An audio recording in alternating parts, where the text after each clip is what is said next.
Salut à tous et bienvenue sur la chaîne Simple Tech où vous trouverez plein de tutos et de discussions intéressantes autour du monde du développement. Aujourd'hui, nous repartons sur nos tutos Python et dans les prochaines semaines, je repasserai sur la série Django afin de compléter le tuto avec quelques demandes que j'ai reçues dans les commentaires. Donc au niveau de Python, jusqu'ici, nous avons vu à peu près tout ce qu'il faut savoir sur la programmation fonctionnelle avec Python. Du coup, aujourd'hui, on va jeter un premier coup d'œil à la programmation orientée objet en Python. Nous allons voir ce que sont les classes et les objets et comment créer des objets très simples. Pour finir, à la demande de certains d'entre vous, je vous laisserai un exercice en fin de vidéo et vous trouverez le corrigé de l'exercice ainsi que le code de cette vidéo sur GitLab. Je vous laisse le lien dans la description. Mais avant de commencer, si vous êtes passionné de dev et que vous voulez voir plus de tutos, d'actualités et de discussions autour de l'univers du développement, n'oubliez pas de vous abonner et de partager le contenu afin de supporter la chaîne. Et maintenant, place au code.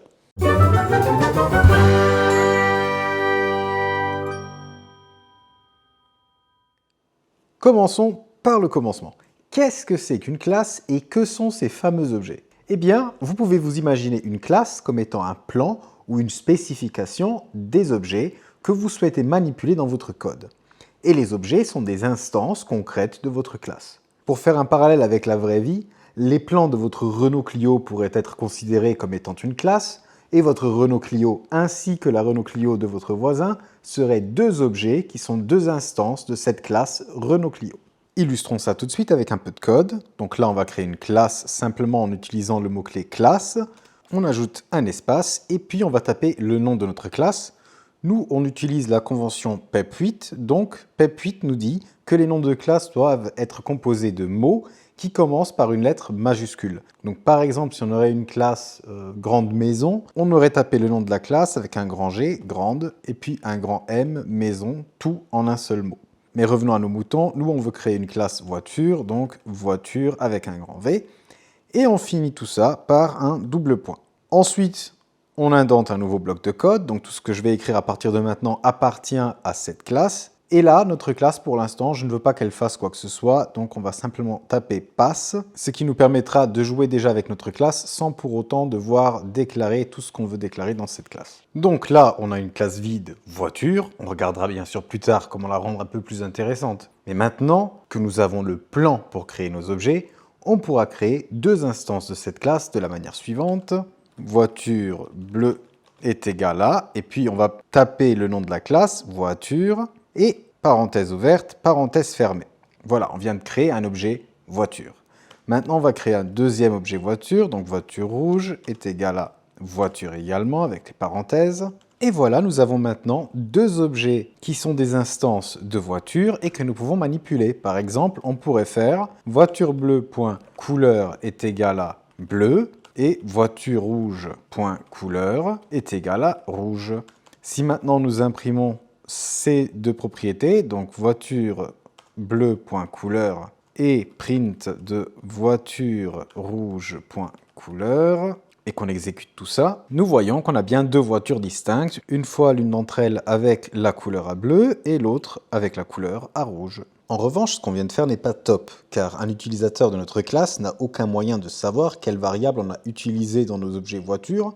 De plus, on aurait pu définir uniquement la couleur dans un objet et pas dans l'autre, et donc on n'aurait pas de garantie que cette variable existe. Il nous faut donc un moyen pour définir les données qui seront associées à notre classe voiture et de structurer cela, afin qu'ainsi, tous les développeurs qui travaillent sur ce projet sachent quels attributs sont associés à cette classe. Pour cela, on retourne dans notre classe voiture et on va définir ces attributs. Et d'ailleurs, comme vous le voyez, j'appelle ces variables des attributs. Et pour référence, un attribut n'est rien d'autre qu'une variable qui est associée à un objet. Commençons par effacer ce pass.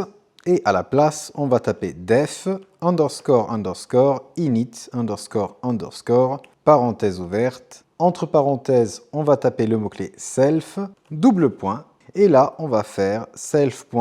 Suivi de l'attribut qu'on veut définir, donc nous c'est l'attribut couleur, est égal à, et on va l'initialiser avec une chaîne de caractères vide. On va définir aussi un deuxième attribut, self.mark, qu'on va aussi initialiser avec une chaîne vide, et un troisième qu'on va appeler self.vitesse, et qui sera égal à 0. Donc, qu'est-ce qu'on vient de faire? On vient de définir une méthode init, donc une méthode d'initialisation. Cette méthode existe pour chaque classe que vous allez créer. Et là, ce qu'on est en train de faire, c'est qu'on est en train de définir ce que cette méthode d'initialisation va faire. Cette méthode a par défaut un paramètre, le paramètre self, et ce paramètre est un paramètre spécial dans le sens que quand vous allez faire appel à votre objet, vous n'allez pas passer vous-même ce paramètre self à la fonction. Ce paramètre va être automatiquement remplacé par l'objet que vous êtes en train de manipuler. Donc par exemple, si on fait appel à la méthode init de voiture bleue sans paramètre, automatiquement self va référencer l'objet voiture bleue. Si on le fait pour voiture rouge, self va référencer l'objet voiture rouge. Et puis, on va définir les différents attributs qu'on va associer à cet objet. Donc, à chaque fois, l'objet.couleur, objet.marque, objet.vitesse. Donc, self, self, self, à chaque fois, bien entendu, car c'est self qui référence notre objet. Et moi, j'ai choisi de mettre des valeurs par défaut à une chaîne de caractères vide, respectivement 0 selon la variable. Et là, vous vous dites sûrement, super, donc après avoir déclaré ma voiture bleue et ma voiture rouge, je vais faire appel à la fonction init. Eh bien non, en fait cette fonction init est appelée automatiquement quand on crée notre objet avec voiture, parenthèse ouverte, parenthèse fermée. Donc la chose qui est exécutée quand vous faites ceci, c'est cette fonction init et elle vous renvoie cet objet voiture bleue. Et pour preuve, si là je fais un print de par exemple voiture bleue.vitesse, de voiture rouge.couleur et de voiture bleue un attribut quelconque qu'on n'a pas défini, juste pour illustrer ce qui se passe quand vous essayez d'accéder à un attribut qui n'existe pas, donc par exemple taille, eh bien vous voyez qu'on a bien la valeur 0 pour voiture bleue.vitesse qui est affichée même si on ne l'a pas défini explicitement après avoir fait un appel à voiture, et c'est la valeur par défaut qu'on a définie dans notre méthode init, donc 0.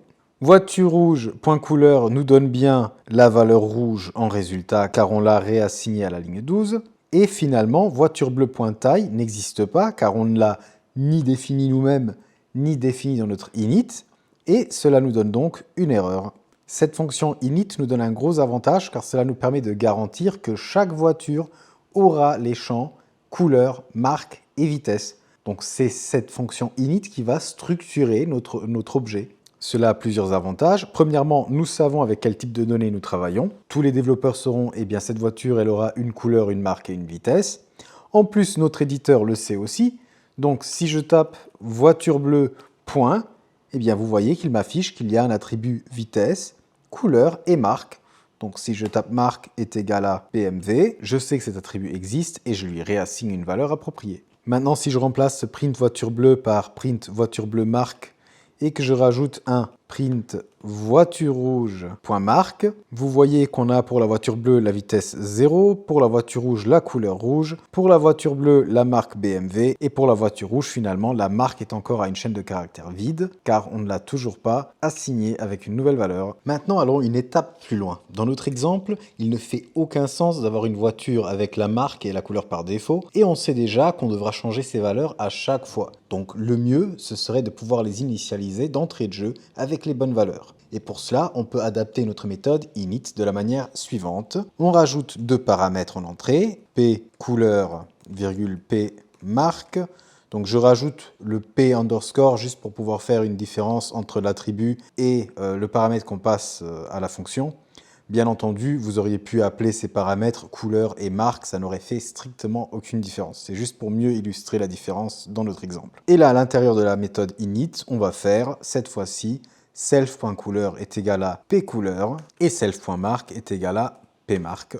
Maintenant, si vous essayez de lancer votre code et que vous ne changez rien à votre appel à voiture, vous allez voir une erreur, missing two required positional arguments, pcouleur et pmarque. Et effectivement, il suffit de venir là et de rajouter la couleur, donc rouge et une marque, je vais dire Peugeot, attendez, plutôt bleu, pardon, vu que c'est notre voiture bleue. Et là, rouge et une deuxième marque, on va dire BMW comme avant. Je peux maintenant effacer ces assignations-là car elles ne font plus de sens. Et si on imprime voiture bleue.couleur suivi de voiture bleue.marque, et puis je vais mettre un petit séparateur pour qu'on sache qu'on passe à la deuxième voiture. Voiture rouge couleur, voiture rouge marque. On lance tout ça. Et vous voyez, on a bien une Peugeot bleue et une BMW rouge. Donc notre init a bien assigné les valeurs aux bons attributs. Maintenant, si vous vouliez avoir des attributs optionnels, donc par exemple, si on voulait donner la possibilité d'initialiser aussi une vitesse, on aurait pu avoir pvitesse en paramètre, avec une valeur par défaut à 0. Donc là, si on relance notre programme, on aura le même résultat. Rajoutons tout de même un troisième print à chaque voiture avec la vitesse. Donc là, vous voyez, les vitesses sont à 0 pour les deux voitures. Mais si cette fois-ci, pour la voiture bleue, je rajoute un paramètre de plus avec la valeur 20 et qu'on relance tout ça, bon là il est toujours à 0 parce que bien entendu j'ai oublié de l'assigner le paramètre, donc on va faire self.vitesse est égal à p underscore vitesse. Et maintenant si on relance on va avoir le bon résultat. Donc là vous voyez on a une Peugeot bleue avec une vitesse de 20 et une BMW rouge qui a la valeur par défaut pour la vitesse, donc 0. Nous venons de voir comment créer des attributs, mais nous pouvons aussi définir des fonctions qui sont propres à notre classe et qui sont là pour manipuler les données de celle-ci. Ces fonctions sont appelées des méthodes. Deux méthodes que nous pouvons définir pour notre classe voiture seraient les méthodes accélérées et freinées qui ajouteront ou retrancheront une valeur à la vitesse de notre voiture. Pour cela, dans notre classe voiture, on définit une nouvelle méthode, donc à nouveau def, et faites bien attention à indenter cette définition de méthode. Accéléré, self, donc à nouveau pour avoir une référence à l'objet en question, et puis les paramètres dont on a besoin, donc la vitesse à rajouter. Et on va faire à l'intérieur de cette définition de méthode self.vitesse plus égale p vitesse. Ah, j'ai oublié le double point, voilà. Ensuite, on va créer notre deuxième méthode, def freiner, self, virgule, donc la vitesse qu'on veut retrancher, double point, self.vitesse moins égale p vitesse. Pour finir, et pour qu'on ne se retrouve pas avec une vitesse négative, on va faire if self.vitesse est plus petit que 0. Dans ce cas, on aura self.vitesse est égal à 0. Rajoutons maintenant quelques prints et faisons quelques appels à ces fonctions. Donc print, je vais à nouveau mettre un petit séparateur. Et là, on va s'amuser à imprimer la vitesse de la voiture bleue. Donc print voiture bleue.vitesse. Puis on va faire voiture bleue point, et on va faire appel à notre méthode accélérée. Donc on tape accéléré. On lui passe en paramètre la vitesse à additionner. Donc je vais à nouveau ajouter 20. On réimprime la vitesse de la voiture bleue. Puis on va faire voiture bleue point freiner de 10. On réimprime la vitesse. Et pour finir, voiture bleue point freiner de 30. Et un dernier print. Si on lance tout ça, vous voyez que la première vitesse de notre voiture bleue est bien à 20 car on l'a initialisée à 20. On rajoute 20 à la vitesse, on se retrouve avec 40. On retranche 10, on se retrouve avec 30. Et on retranche 30 et on se retrouve avec 0. On pourrait aussi avoir retranché 50, ça ne devrait pas faire de différence. Et effectivement, si on retranche 50, notre if fonctionne bien et il garde la vitesse à 0, donc on est à l'arrêt. Et voilà qui conclut notre introduction aux classes. Maintenant, pour notre exercice, je vais vous demander de créer une classe étudiant. L'étudiant devra avoir un nom, un prénom et une liste de notes reçues à ses examens. Il faudra initialiser les objets étudiants avec le bon nom et le bon prénom, et avec une liste de résultats vide. En plus de cela, vous devrez créer une méthode qui servira à calculer la moyenne de l'étudiant et à imprimer à l'écran cette moyenne.